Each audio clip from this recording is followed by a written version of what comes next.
If you have topics you would like to have us discuss on the Aging Well podcast, please click on the links in the episode description to send us a text or record your message or comments. We'd love to hear from you and how we can help you age well. If you benefit from the Aging Well podcast and would like to support the content financially, please click on the Support the Show link or support our affiliates and advertisers.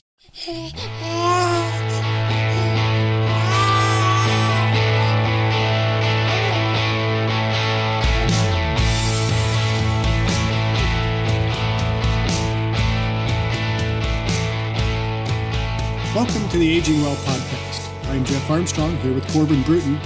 In this and the episodes that follow, we will share candid discussions on aging and hear from the experts. We are here to inform and encourage as we experience, aging. This episode is the second part of a discussion on resolutions. In this episode, we share our thoughts on the must-have equipment to add to a home gym in 2023. In addition, we discuss some of the equipment we may have wasted our money on in the past. We talk a lot about getting people doing resistance training and working out, and we've talked a little bit about home gym stuff over the last year. I work out at home. I don't think I could go to a public gym anymore after working out for years. And my home gym equipment, we've probably built it up over the course of, it's been maybe a little less than 20 years. And I've acquired different equipment over the course of time. But I thought, what would be recommendations that I would tell people? This is what I would recommend you add to your home gym this year. And I have a list of 5, and you have a list of 5. Let's kind of talk about those a little bit. What's first on your list? First on my list would probably be just get a set of dumbbells.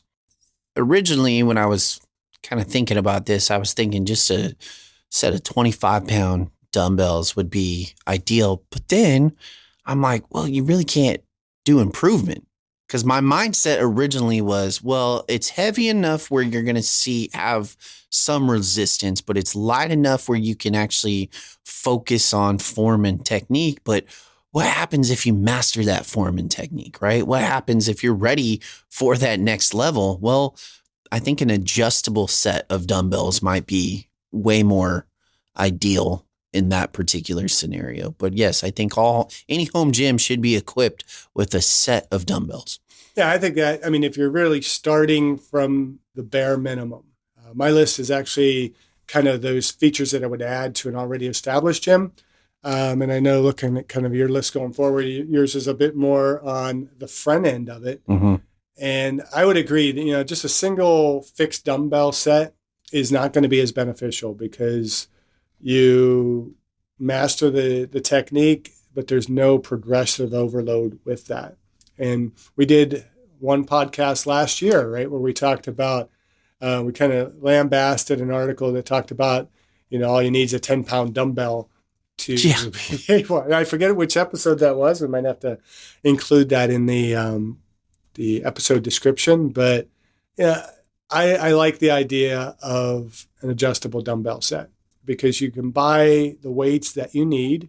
And so, talking about finances and saving money, you're not going out and investing in this full-scale gym that you're not ready to use yet. Right. You don't need an Olympic barbell set when you can barely lift the bar.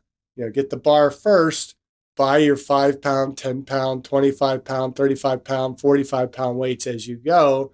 Or, you get an Olympic set that's one of those about 300 pounds, I think, is a typical set that you could buy at the local sporting goods store. But I think I have maybe 8 adjustable dumbbells in my home gym, and that allows me to not have to change weights as much. And I've more recently bought longer ones that'll hold more weight. But initially, you go get the set, standard set. And I think most of those, I forget how many pounds. I think most of them are usually like about 25 pounds. But then you can buy additional 10-pound weights. You buy it until you basically have filled that dumbbell and you need more. And, if 10 pounds are all filling it, then get a couple 25-pound plates. And now you got like a 50-pound dumbbell, and add more weight to it. And if that gets too small, then you get some longer ones that you can put even more weight on. I think I have some now that I could hold up well over probably 160 pounds easily. So yeah, great idea. My new addition to the gym, and actually on my list, I think I've already purchased most of these. There's maybe one that I haven't gotten yet that I really want. So maybe it's too late for Christmas if my wife listens to this online after the start of the year. But my first one is a trap/hex bar. I like to refer to them as a hex bar because, when you hear trap, you think it's only for trapezius exercises, but the hex bar, it's hexagonal in shape, hence the name hex bar. And there's different calibers of them. There's some that are open in one end. I know like Kabuka Strength, it's I think from here in like Clackamas area or something like that. It's actually an Oregon-based company. They have a really nice one. It's kind of open in the front, so you're even less likely to bang your knees on it. But it puts your grip in a parallel position. It's really great for deadlifting, RDLs. You can do shrug exercises on it. I mean, there's just a host of exercises that you can do with the trap bar. And do you do farmer carries in a trap bar setting? Because I feel like I don't do them here at home because I don't have the audacity to go walking my neighborhood carrying, big heavy weights. I don't want to show off too much. Oh, right. Okay. But, I would have to go outside with them. I don't have room inside, but I've done them with the wrestlers at the high school. Early on in their periodization plan, they were doing kind of progressive carries and, dumbbells. You can take those so far, but again, if you don't have heavy enough dumbbells, then it gets a little bit harder to add a lot of weight. You can add much more weight to a hex bar for farmer carries, and you can unbalance the weight. So you can put a little bit more on one side versus the other side. So they tend to work pretty good for doing them. We've done a fair amount with those. We've done jump squats with them. So there's a lot you can do with a hex bar. All right, hex bar. What's next on your list? I am laughing at our two lists because I feel like my list is literally just it's someone who's starting their own home gym. Right in the beginning, yours is clearly an established. Oh yeah, home gym. It's all those extra little things that you wouldn't think about buying that have some benefit to them, and they're things that I've added as I've needed them. And there's probably a few more things on the list that I've added that I don't have on there. Like I didn't put BFR, blood flow restriction, cuffs on my list. But that might be my number 6. But yeah, so my list is a little bit more established than yours. So what's your number 2? Number 2 is going to be resistance bands. So I would say both the bands that you can stand on and they have the grip, and you can utilize that as, just kind of a nice little warm up. You can grip them and pull it out wide and lift it above your head, get that shoulder warm up, that flexibility, but also the resistance bands that are in kind of a ring shape that you can wrap around your legs and you can walk back and forth. If you don't have that, that's okay. The ones that you can step on with the hand grip, if you just exit across, they work the exact same, but just something to get that warm up in. Or if you want to go really, really, really high repetition. Oh my gosh, I can't talk. Repetition. High repetition. Reputation. High. If you want a reputation of high repetition, then yeah, I would definitely grab one of those. Especially if you just lifted really heavy and then you want to add a little bit of extra blood flow to that muscle in that area. But primarily I would use those as kind of your warm up, get blood flow to the muscle, especially if you're starting your morning workout routine and you're rolling out of bed and you're going directly to your home gym. I think the resistance band is a good little warm up.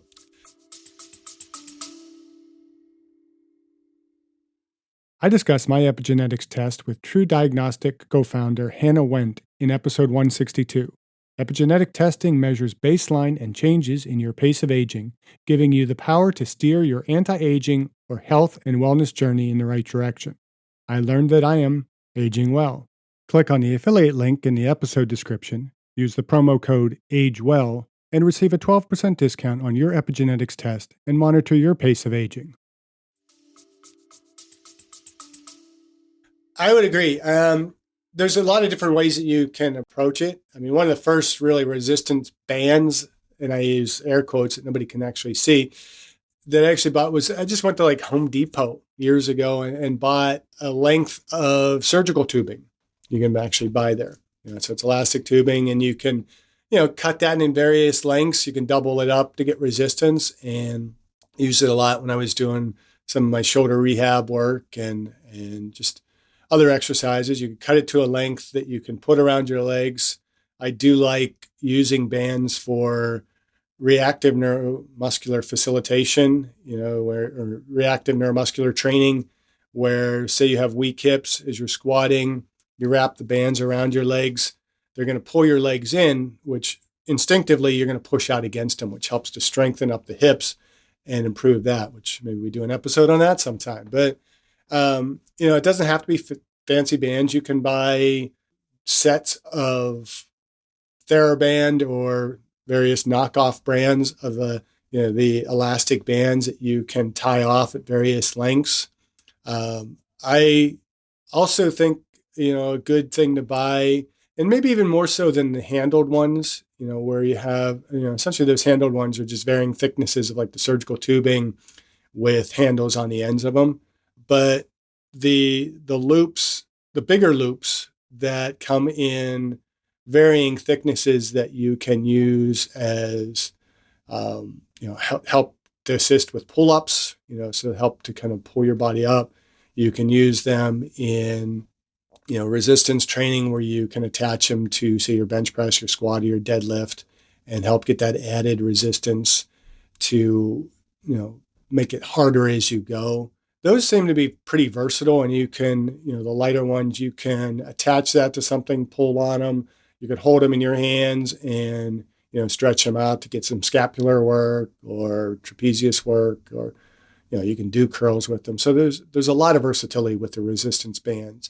And, you're right. I think people think we need to have a lot of equipment in our home gyms. But when you're just starting out, something as simple as resistance bands can give you some level of progression and, a little bit of versatility that is fairly affordable. All right, so we move on to number 2. And my number 2 is Mark Bell's Slingshot. And, at first glance, you might look at this and say, well, it's going to help you cheat on the bench press. And it's a certain extent to that. But as you understand that you're going to be able to lift more than you normally would, but you're not really lifting more. You're able to handle more weight. And in certain, ranges of motion, you are getting a little bit more muscular activity. But the slingshot is basically a thick, wide, elastic band that kind of loops around. So it has 2 loops on either end that go around your arms. You place them on your arms, and as you bench press, and we'll put a link to this in the discussion notes, as you bench press, as you come down, that band comes across the chest, and it helps to kind of catch and support that weight a little bit in the bottom position, and then you're able to press out of that. Now, if you're using it to let that stretch help bounce you up, you're going to get less benefit out of it. But this past year, I injured something in my shoulder. I still don't know exactly what it is. And it really hit my capacity to do dips and bench press pretty hard.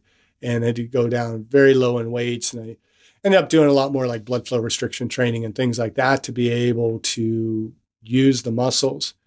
But I just kept looking at this slingshot thing. And I'm like, maybe I'm going to try it out and see how it helps. And it has been a tremendous help in supporting that shoulder, preventing it from any further injury, but allowing me to load the muscle effectively. And so somebody who has shoulder issues can very much benefit from this. It does a couple things other than simply supporting the shoulder.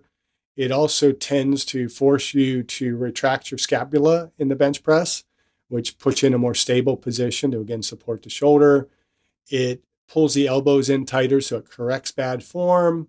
I think it's a really great tool. And part of the reason it's on my list is as I was putting together this list, I was talking with the mother of one of our wrestlers who just finished out the football season and had injured his shoulder and has not been able to bench, and he's lost some strength and everything else. And I said, this might work for him because it's going to allow him to continue to bench without further damaging the shoulder and allow him to strengthen that up and build that. So that's something I would, again, it's not one of those critical things you need. There are other ways that you can prevent injury to your shoulder, like floor bench pressing and things like that, that have some benefits. But this has allowed me to take it to the next level. I'm surprised you didn't do like a reverse grip. Oh, I've done that. And reverse grip is fine, but I've never been able to do a great amount of weight with it. It hasn't always helped my shoulder. It doesn't help my shoulder as much as this has helped. I do think, floor pressing, where it's going to limit my range of motion has helped, but this allows me to get a little bit deeper and, have a healthy range of motion while still being able to support the shoulder. Gotcha. So. Moving on to number 3, I chose kettlebells. I think that for the novice weightlifter who's trying to create their own home gym, I think a kettlebell is a great addition to it. I think it's a good hybrid of both resistance training combined with a little bit of cardio. Not much, but again, you're using the weight as a form to get your heart rate up, right? So a lot of the time with kettlebells, you're doing kettlebell swings. So you're focusing on that squat turning into a hip thrust. You're taking the kettlebell all the way from the ground, pressing it up into the air. Although one can argue, well, why don't you just do that with the dumbbell? You totally can. But it's it's like the shape of the actual kettlebell that I think it's just science. It's just physics at that point. It's the weight, how it's shifted versus your grip. I lost my train of thought, but yes, a kettlebell is I would say is a great addition to someone who's just starting off and adding their home gym, putting it together piece by piece. Now, I would both agree with you and disagree with you. Okay.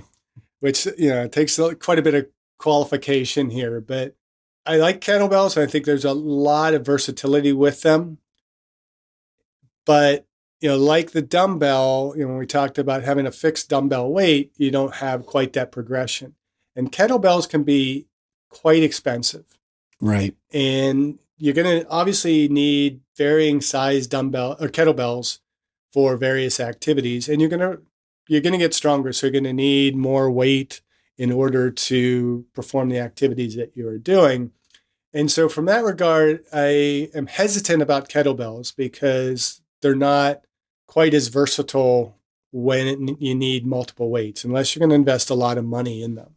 But again, they are great. There's a lot of really good movements that you can do with kettlebells that you can't do with quite the same flair or effectiveness, with dumbbells or even resistance bands and things like that. And so it has its place, but what I would recommend is more of an adjustable kettlebell.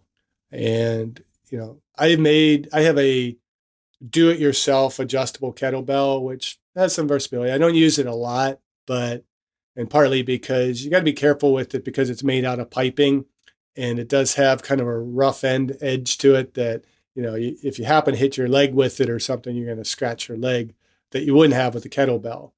And it can only hold a certain amount of weight, but there are some very nice kettlebells out there where you add plates to it or take them off and you can actually, have a good bit of versatility within the kettlebell. So my argument would be, kettlebell is probably a good addition, but go the extra mile, invest in a adjustable one. It may cost you a little bit more on the front end, but it's going to cost you a lot less on the back end if you really get into kettlebell use. Do they make adjustable? Oh yeah, there's a lot of different brands. Some are better than others. Wow. You want one that's going to be much easier to adjust. If you're creative, there are ways of making them yourself. It just takes a little bit more effort. But yeah, kettlebell's not a bad idea. Now, third on my list is similar to the kettlebell. I think a little bit more versatile than a kettlebell. It does also kind of have that disadvantage of not being as adjustable, but I find that I can do a lot more with it that overcomes some of that lack of progressibility with it. Is that a word? Progressibility.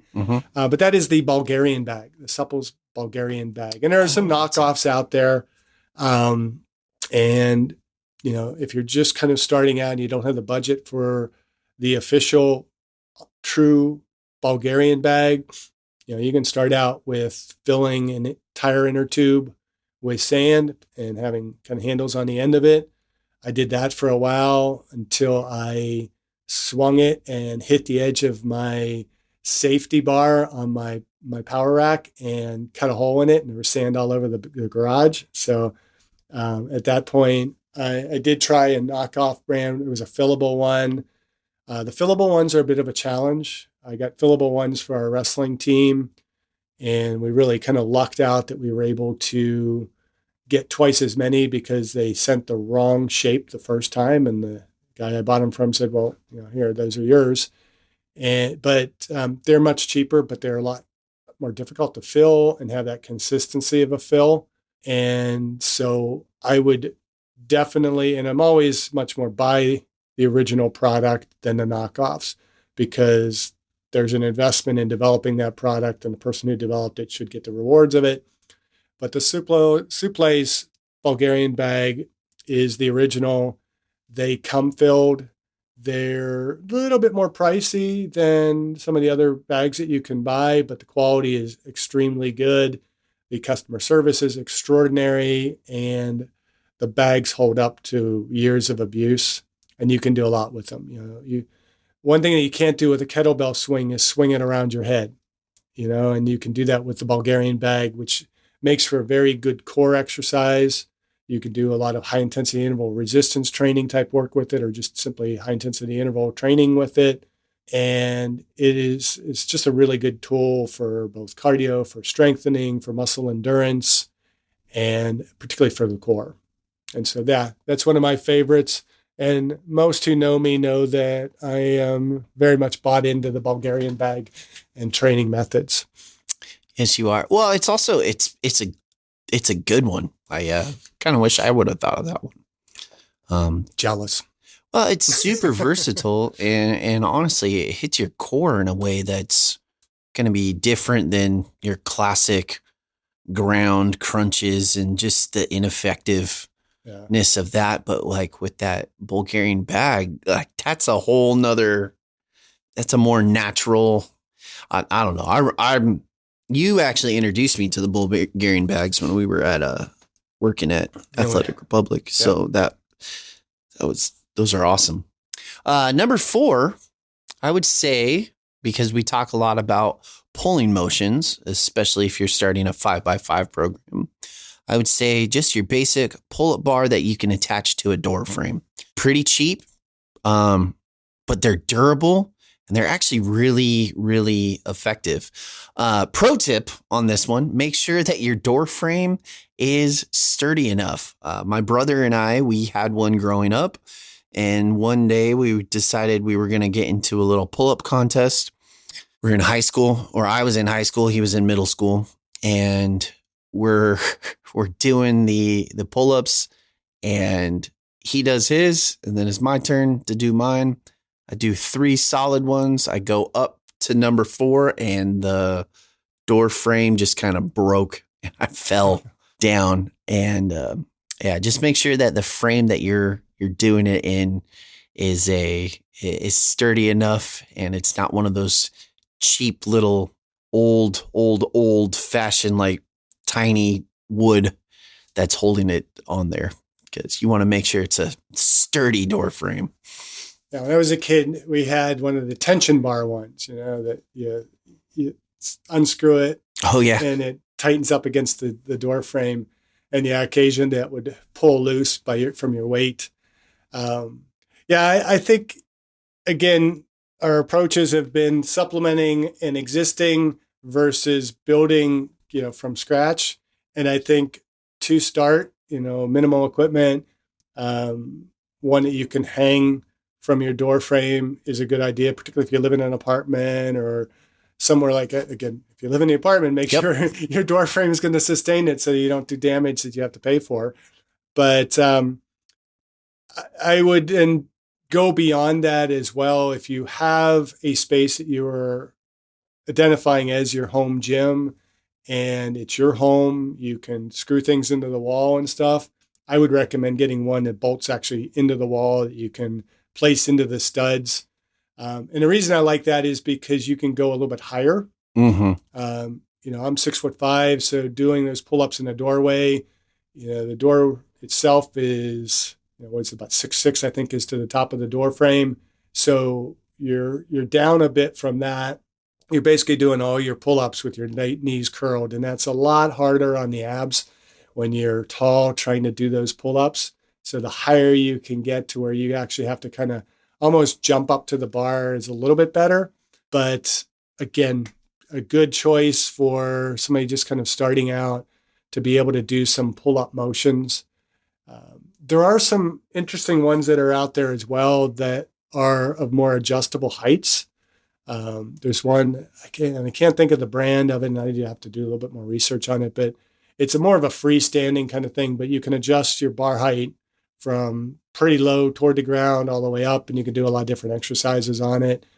But the nice versatility with that is that you can start with, say, like an inverted row where your body is starting almost horizontal, because it's not going to be quite horizontal because your feet are going to be on the ground, but you're grabbing the bar and you're doing more of a rowing motion, pulling into the chest, so a little bit more of a horizontal pull. So until you build up that strength and then you start going more and more vertical, and then eventually you're doing that vertical pull. So it gives you that versatility and being able to hit the muscle a little bit more differently rather than just simply doing a pull up or chin up type of motion in a vertical pull. So kind of like a TRX. TRX would be another, and I would maybe supplement that in there, and that for new equipment, you can attach a TRX to the door frame, so you can do other pull motions to it. Again, you're not going to be able to do a vertical pull with the TRX. That's something to consider. And maybe that's something, I added my number 6. You add your number 6 being a TRX. Yeah. So, well, I was also going to say, what if I can't do a pull-up? Well, then I would refer you back to number 2, with your resistance which is the resistance bands. Add a couple of those on there, hook them to your feet, and you can do that. Or again, sit on the floor, add the resistance band to the top of that pull-up thing, and do that lat pull down. Yeah. Just build that strength up that way. So or get somebody to hold your feet. Yep. That's another way. Or a chair. Yeah. You can, load yourself, get into the chin up position or pull up position, and then lower yourself eccentrically. Yep. And so, there's a lot of versatility we can do with that. So my number 4 is I like the landmine movements. People who aren't familiar with a landmine, it's basically where you're utilizing the barbell in one end is fixed in a position, and that's your fulcrum of rotation, and you can do a lot of different movements using weight on the other end of the bar and moving it through space. And there's just countless different exercises you can do as landmine. You got landmine presses, landmine rows, landmine squats, landmine RDLs, and the list goes on and on and on. I like doing landmine presses, particularly with shoulder issues, where I know that the more I do overhead press, the more it aggravates my shoulder. So shifting to more of like a landmine press gets both my upper chest and my shoulders a little bit more effectively. But I need something to really attach that to. And I tend to just kind of shove it on my rack and use that to keep it from shifting around too much. But that's, a little wear and tear on both the rack, on the bar, and on the floor. And so there are a couple options that you can invest in. One would be kind of just a landmine base where the end of the barbell slides into it and it rotates in multiple different directions, and there are varying types of those. But I think what I prefer is it's called a barbell balm. It's made by Abmat is the company, and it's basically just this ball end that inserts on the end of the barbell, and it grips the floor fairly well, so you can do these landmine exercises almost anywhere. There's some other similar options to that might even be a little bit cheaper. You can put a tennis ball on the end, but I've tried that, and it just doesn't work very well. And so the barbell balm would be something I want. It's something I might have. We're recording this before Christmas, but it's going to be aired after Christmas. It might be something I might have to put on my stocking list for Christmas. Yeah, definitely.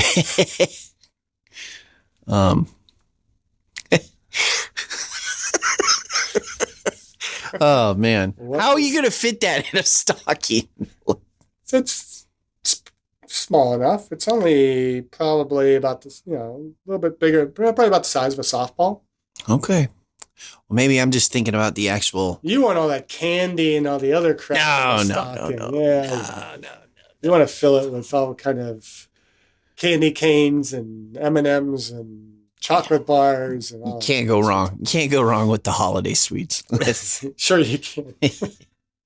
And last but not least, number 5, I would say an adjustable step. I think that steps for a few decades got a little bad rep because of the whole jazzercise classes and people kind of mocked them. But they're actually really versatile. You can actually do a lot with them. In fact, when I was teaching a lot of my Group X classes, we would use it for those HIIT classes or those power up classes where, I mean, you can do anything with them. You can do box jumps. You can do sprint strides. You can do side to side. You can also put one foot on. You can do lunges that way. You can lay on them. You can do flies. You can do so much with those adjustable steps. And that is why, because of their versatility, because of how inexpensive they are, I would say for the novice who's wanting to make that New Year's resolution and build their own home gym and start their workout journey, I would say an adjustable step is one of those key factors as a part of your home gym.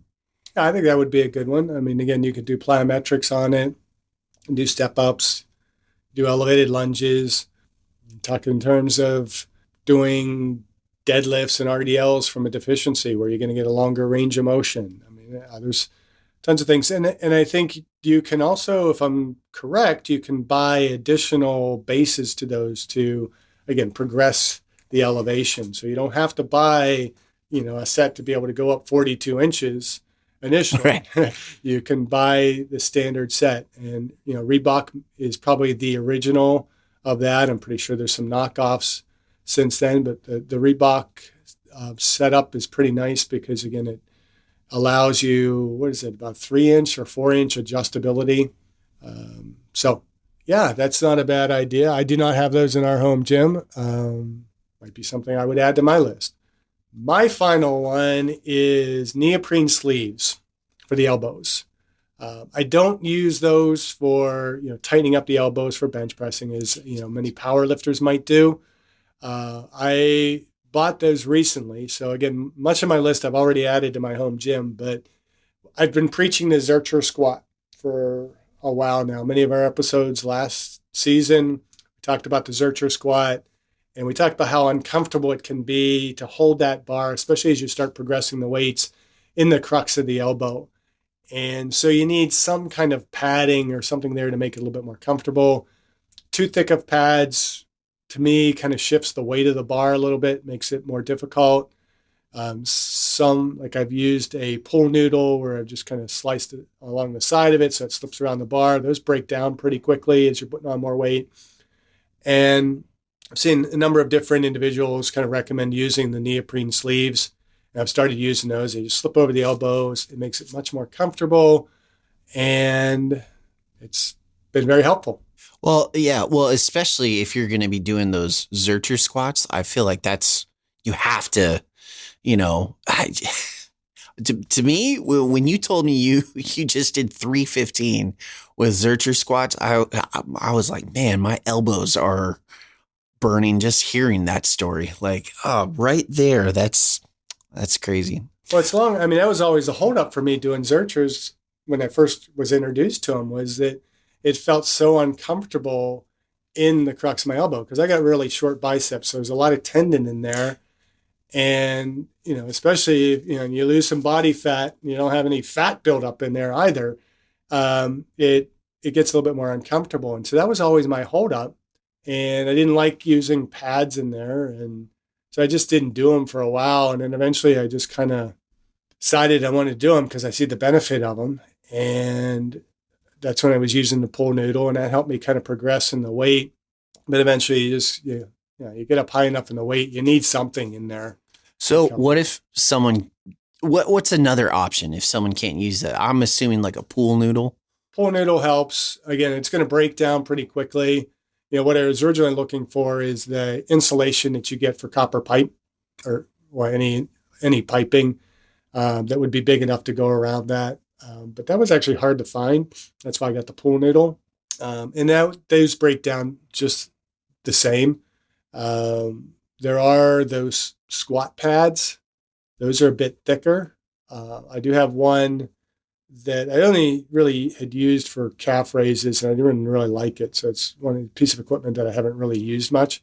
It's much thicker, but it has a couple grooves in it that make it a little bit more comfortable for holding the bar, but it's really thick. And that doesn't particularly work for me, but it is wide enough. Those are the only things I would use those pads for. There are pads that you can buy, kind of commercial pads for squats, which again, I don't recommend them for squatting, but for the Zercher might not be too bad. Simply wearing a sweatshirt can be beneficial. Some people can manage very well to do the Zercher without any padding at all. My son is a beast. He can, go pretty heavy without putting any pads. Once he kind of got to 300 and above is where he really felt he needed to start using. And I got him the neoprene. Yeah, your son's a big guy. Like he looks like a modern Viking. Like that's that long blonde hair. Yeah. But so anything can really help pad it. But to me, the neoprene sleeves just is a consistent comfort. It's not something that's going to wear down as much in the summertime. Well, most of the time, I don't really wear a sweatshirt to work out in. And so it's just a little bit easier for me. Yeah. And they're not that expensive either. I think mine were like $19, somewhere in there. So what is your final one? We did that. Yeah, we already did it. But if I had to throw in another one, since you've talked about both the slingshot and then the elbow sleeves, I would say for someone saying if they have like a barbell or even the pull-up bar, if they haven't quite gotten their grip strength down, I would say there's these little wristbands where they wrap around your wrist. The classic one, they would wrap around your wrist and then there was a string and you'd wrap that string around the bar. Well, the newer one it's a push-pull wrist. And so what you do is you wrap it around your wrist and there's kind of a flap.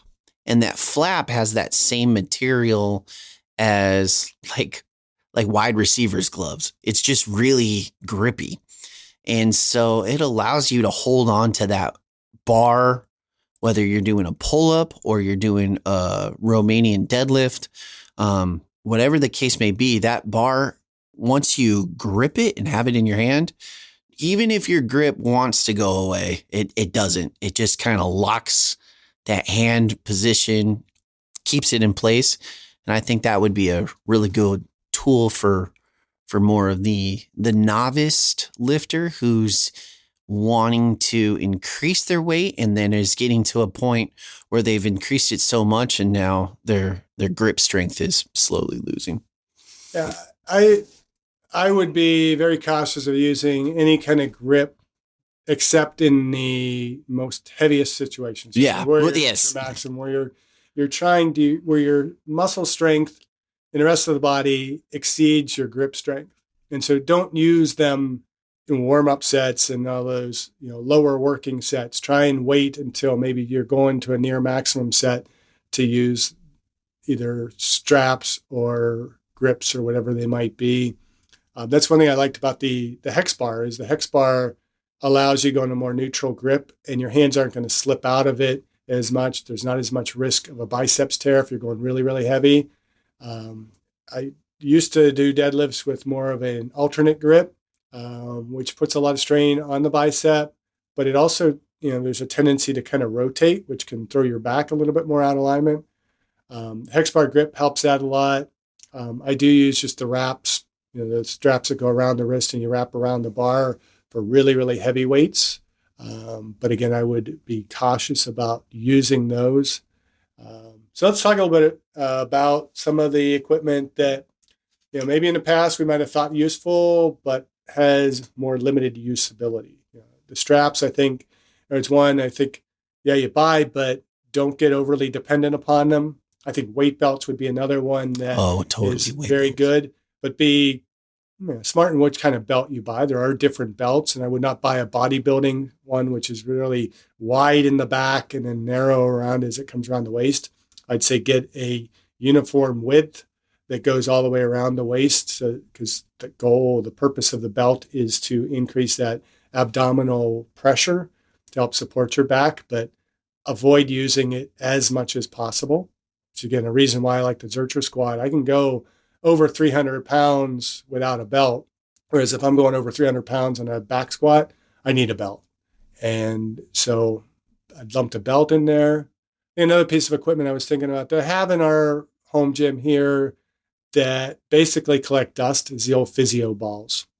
I don't know why, we used to think, it's good to kind of bench press on those or do other things. And I never really found that I got much benefit out of doing those. In fact, I took one of my physio balls, took air out of it and filled it partially with water and then filled some more air in it and I have what I refer to as a slosh ball that, you could, it's not very versatile. So it's not something I would put on my list of this is a must have for the weight room. But occasionally it's nice to kind of just pick that up and do some just squats with it. And the weight is sloshing around. So it works a little bit more core and gives you some good stability and stuff like that. But it's, again, not super useful. Be one of those things that if I bought one, I'd say, wow, why did I waste my money on that? I did, we did one of those and we filled it partway with sand. And we actually used that for the Parkinson's group. Because that as you pick it up, it would shift. And so they would have to, it was pretty cool. I would think since we're on the subject of balls, I would say not just the physio ball, but the is it Bosu?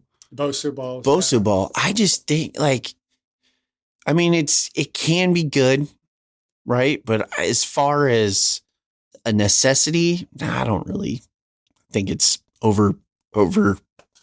Yeah. Overrated. Same thing. And same with I got a couple, and I had gotten these for a research project a while back, a long time ago.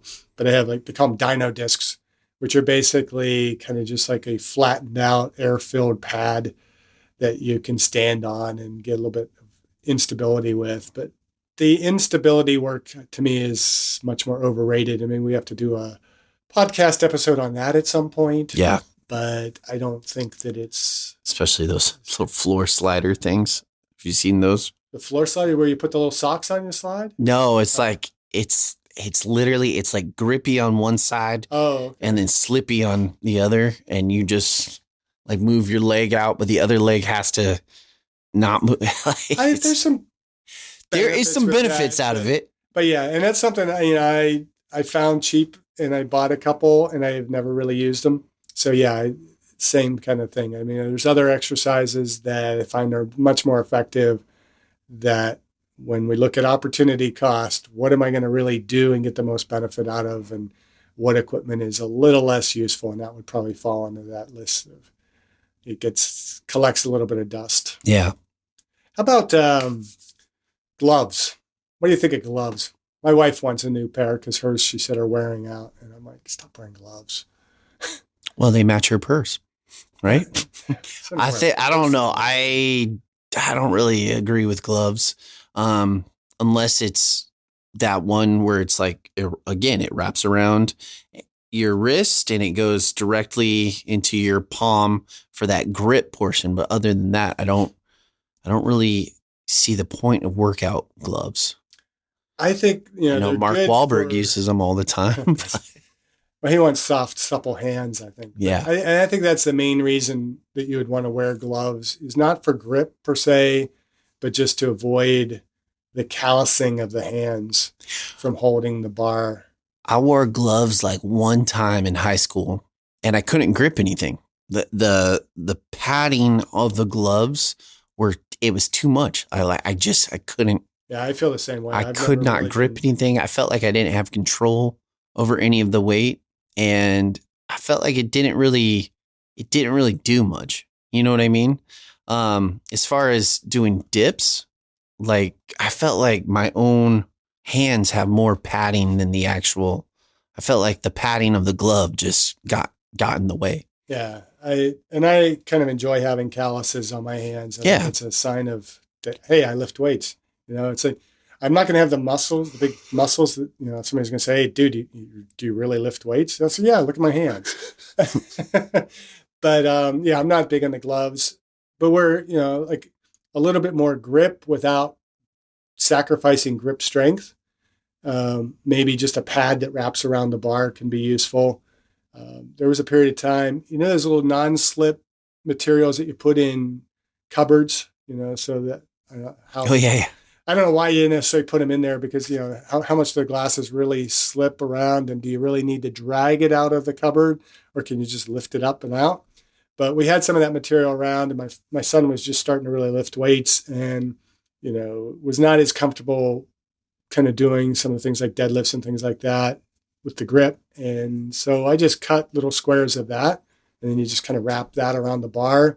It gives you a little bit more of a non-slip, but it's not sacrificing grip and it's not excessively padding the hand to where the bar feels out of place in your hands.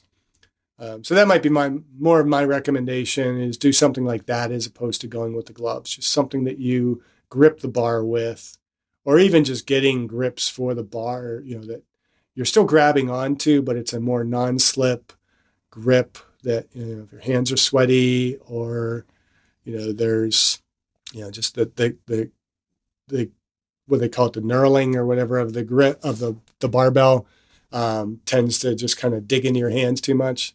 You can soften it up a little bit with something like that. Any other? I'm trying to think. We're going off script here a bit. Yeah.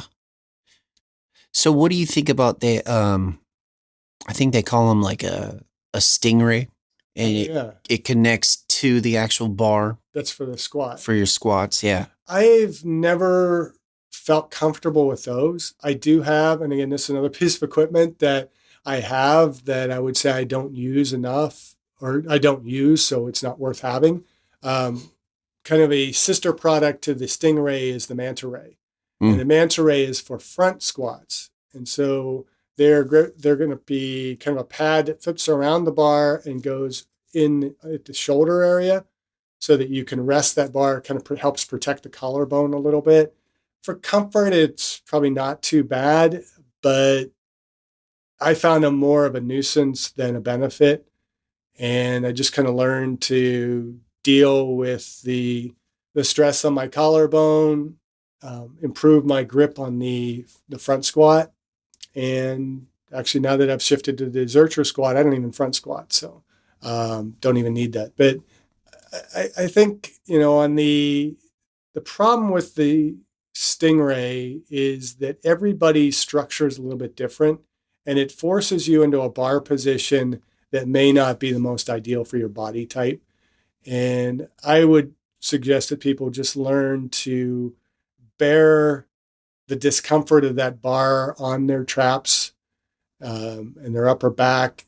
And if you're just learning to lift, burden isn't that great. And eventually you're going to build up a tolerance to it as you progress in your weights. If you get to where you're using that too early, then it's going to shift your mechanics, and it's also going to make you highly dependent upon using those. So not something I would necessarily recommend. Yeah. Your thoughts? No, I mean, I don't know. I think we're going down a rabbit hole as far as overrated workout equipment. Oh yeah, we could probably do a whole podcast on that, and maybe we do that at some point. But I think the main goal of what we started on this was about resolutions. Right. So all in all, what's the summary? We've listed our goals and our suggestions of what people can do, whether they're beginners and they're starting their fitness journey, whether they're starting an overall journey of being that, I believe you said Kaizen, being that better individual of who they were yesterday, being an even better one tomorrow. I think we put a good, but if you could summarize this, what would be the overall takeaway? I think the overall takeaway is you enter into 2023 is look to improve yourself on a daily, regular basis, both spiritually, physically, intellectually, emotionally, and socially. And we've kind of pushed that before. Find the things that are going to help you to move in that direction and utilize those skills as best as possible, and try to come out of 2023 a better person in all those dimensions, whatever you need to do. Because again, goal setting and resolutions are going to be highly individual, but have a plan, have a progression in place, and act on it. And by acting on it, you're always going to be aging well. There you go. Thank you for listening. I hope you benefited from today's podcast. And until next time, keep aging well.